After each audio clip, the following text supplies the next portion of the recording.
गुल्मीका Bhesh Bahadur खलासीबाट tractor मालिक हुँदै महिनामा 1.5 लाख कमाउने प्रेरणादायी यात्रा। जुन पेसालाई समाजले सानो ठान्थ्यो त्यही बाटो हुँदै गुल्मीका भेषबहादुर कुमाल आज सफलताको शिखर चुम्न सफल भएका छन्। पहिले अरूको ट्र्याक्टरमा खलासी बनेर काम गर्ने भेषबहादुर त्यति बेला धेरैले खलासी भनेर हेप्थे। पहिला अरूको गाडी चलाउँदाखेरि नक्कर यो ड्राइभर हो भनेर, तर उनले कहिले हार खाएनन्। समयसँगै उनले अनुभवसँगले बचत गरेर आज उनी आफै ट्र्याक्टरका मालिक बनेका छन्। अहिले गाउँका किसानहरू उनको ट्र्याक्टरमा सेवा लिन लाइन लागेर कुद्दछन्। यति मात्रै होइन, उनले धान र गहुँ झार्ने थ्रेसर पनि सञ्चालनमा ल्याएका छन्, जसले गर्दा झन् धेरै किसानहरूलाई सेवा दिन सफल भएका छन्। पहिले मलाई खलासी भनेर हेप्थे, अहिले सबैले भोला भनेर नमस्कार गर्छन्। भेषबहादुर मुस्कुराउँदै भन्छन्, महिनामा अहिले 1 देखि 1.5 लाख रुपैयाँसम्म बचत गर्छु। 1.5 लाख बच्छ। 1.5 लाख बचाउनुहुन्छ हैन?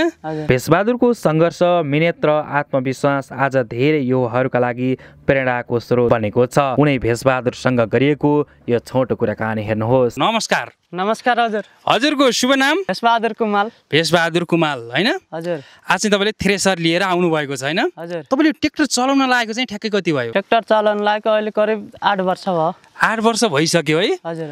तपाईँ अहिले मालिक हुनुहुन्छ हैन? कति वर्ष खलासीको जीवन बिताउनु पर्यो तपाईले? 1 वर्ष जति खलासी गर्यो। हजुर। तपाईँ 1 वर्ष एउटा खलासी बनिसकेपछि यत्रो 20-22 लाखको ट्र्याक्टर किन्न सकिँदो रहेछ त? 1 वर्ष खलासी गरेपछि तपाईलाई कसरी इच्छा आयो त नि म एउटा ड्राइभर बन्छु भन्ने चाहिँ? ड्राइभर बन्छु। सोच कसरी आयो? सोच आयो अब जानु भन्दा गाउँमै केही सिकेर सिप। भनेपछि तपाईले चाहिँ विदेश जानु भन्दा गाउँमै केही सिप सिकेर हैन? हजुर। आफ्नै देशमा केही गर्छु भन्ने सोचले चाहिँ तपाईँ ड्राइभरतिर जानुभयो हैन? हजुर। अहिले चाहिँ तपाईले थ्रेसर लिएर हिँड्नु भएको छ हैन? हजुर हजुर। जस्तो यो थ्रेसर लिँदा चाहिँ कतिको फाइदा हुन्छ? थ्रेसरमा काम गर्न फाइदा कि तपाईले सामानहरू बोक्दा फाइदा? थ्रेसरमा पनि फाइदै हुन्छ।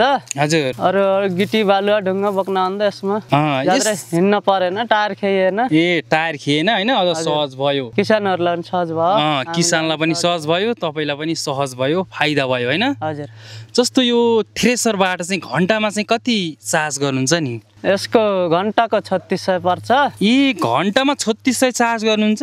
अब घण्टा धेरै जसोको घण्टा लाग्दैन। हजुर। त्यही मिनेटको हिसाबले हुन्छ। रेकर्ड छ तपाईलाई दिनमा यति समय कमाए भन्ने चाहिँ, यतिसम्म कमाइदो रहेछ भन्ने चाहिँ? दिनमा रेगुलर काम चल्यो भने 15-20 हजार हुन्छ। आम्मामा, तपाईले ट्र्याक्टरबाटै दिनमा 15-20 हजार कमाएको रेकर्ड छ भनेपछि महिनामा कतिसम्म कमाउनु हुँदो रहेछ? ल ठ्याक्कै कहिले हिसाब गर्नु भएको छ? महिनामा त हिसाब गरिन्न। हजुर। 1.5 लाख बच्छ। 1.5 लाख बचाउनुहुन्छ हैन? हजुर। आहा, मान्छेलाई चाहिँ हैन यति 1.5 लाख कमाउन मान्छे जापान, अस्ट्रेलिया जान्छन् हैन? तपाईँ चाहिँ एउटा ड्राइभर भएरै 1.5 लाख कमाउनु भएको छ हैन त? हजुर। कस्तो लाग्छ नि तपाईँको पेसाप्रति चाहिँ? तपाईँ कतिको सन्तुष्ट हुनुहुन्छ? म एकदमै सन्तुष्ट छु। है? र अहिले पछिल्लो समयमा अहिले त तपाईँ मालिक पनि हो हैन? पहिले चाहिँ ड्राइभर हेर्ने नजर यति किन हैन तुच्छ खालको थियो समाजमा? पहिले चाहिँ कस्तो छ यो ड्राइभरलाई हेर्ने नजर? ड्राइभरलाई हेर्ने नजर पहिला अरूको गाडी चलाउँदाखेरि नक्कर यो ड्राइभर हो भनेर हेप्थ्यो। अहिले भनेपछि हिजो यो नक्कर हो, यो खलासी हो भनेर तपाईँलाई समाजले हेप्थ्यो। अहिले चाहिँ तपाईँ भोलाजीलाई देखेपछि भोला सर नमस्कार भन्ने पनि छन् हैन समाजमा? हजुर। यो चाहिँ तपाईँको मिहिनेत हो, लगनशीलता हो कि हैन? तपाईँ जस्तो युवाहरू अहिले धेरै नेपालमा रोजगार छैन भनेर विदेश जाने एउटा लड्को छ। तपाईँ के भन्न चाहनुहुन्छ युवाहरूलाई? के सन्देश दिन चाहनुहुन्छ तपाईँ जस्तो युवाहरूलाई? आफ्नै देशमा केही सिप सिकेर ड्राइभर बन्ने, अब केही पेसा गर्ने, विदेश किन जानु पर्यो? एउटा सफल ड्राइभर बन्न चाहिँ के चाहिँदो रहेछ? ड्राइभर बन्न पहिला 1 वर्ष जति खलासी गर्ने। एउटा सफल ड्राइभर बन्न ठ्याक्कै भनिदिनुहोस्, 1 2 3 गर्दै। 1 वर्ष जति खलासी बन्ने, 1 वर्ष गाडीको पाठ पूर्जा पुरै थाहा हुन्छ। त्यसपछि बल्ल आएर ड्राइभरलाई यो ड्राइभर हो भन्ने थाहा हुन्छ। त्यसपछि लाइसेन्स निकालेर मजाले चलाउनु पर्यो हैन? पाठ पूर्जा यति बाटोमा केही बिग्रियो भने पनि पाठ पूर्जाको बारेमा एकदम नलेज हुनुपर्छ, जरुरी छ हैन? भनेपछि 1.5 लाख कमाउनुहुन्छ। यो ट्र्याक्टर चाहिँ कुन ठाउँमा जाने गर्छ नि? जस्तो इस्मा गाउँपालिकामा चलिराखेको छ अहिले हैन? इस्मा गाउँपालिका मात्रै हो कि लगायत यो अन्य पालिकाहरू, छिमेकी पालिकाहरूमा पनि जाने गर्छ?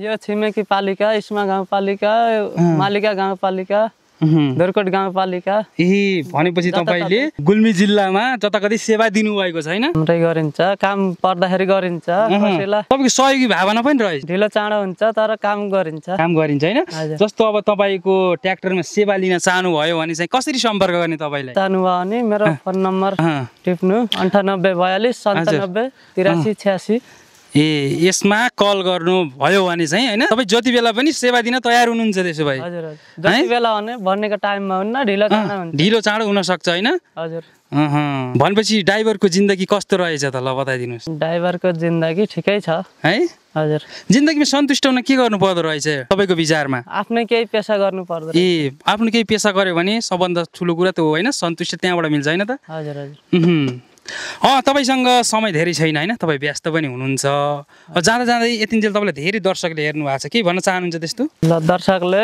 लाइक कमेन्ट गरिदिनु होला अरू त के भन्नु छ र दर्शकले लाइक कमेन्ट गरिदिनु होला मेरो सेवा चाहिए मैले भनेको नम्बरमा कल गर्नु होला होइन त हस् धन्यवाद भोलाजी धन्यवाद